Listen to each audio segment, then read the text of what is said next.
everyone, my name is Amy Charney, and I'm the first recipient of Harlequin's Creator Fund for television writing. And I'm developing an original series called Cape Disappointment, which I'm so excited about.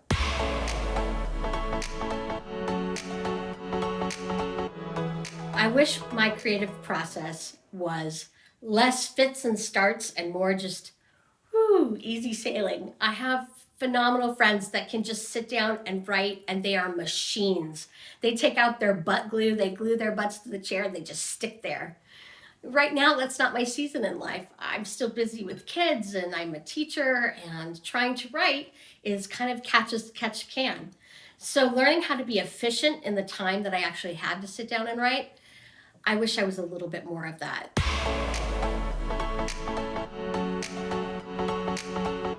I don't think you have to be writing to be creative. I think creativity is all around us. And when you're baking, you could be creative, or quilting, or painting, or telling a story to your kids at night.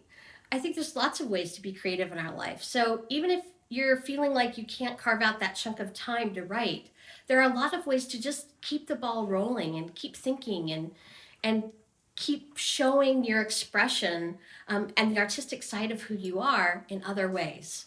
And I hope that I'm doing that even when I'm teaching. I feel like I can be creative.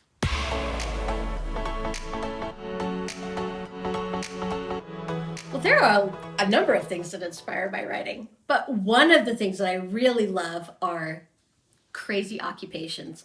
I'm fascinated by people that do cool things. And I get to live vicariously that life as a writer. I mean, I would never want to be a doctor. I couldn't do the blood and guts. God love you if you are. But I can play one for a little while, either in my script or in a book. So I love professions: ballet dancers, glass blowers, artists, journalists, wildlife photographers. There's so many different things that I love. I think what also inspires me is living life. I try to be a tourist in my own hometown. I try to find the coolest things that I can around here. New restaurants, new places to go. I love going to the zoo still. I try to be kind of like a kid in my own backyard.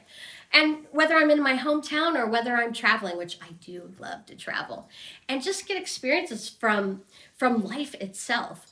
I think people inspire me as well. I have phenomenal students and family, and just meeting even total strangers are all fodder for my writing. So get out there and meet people and do things, and all of those things can inspire you too.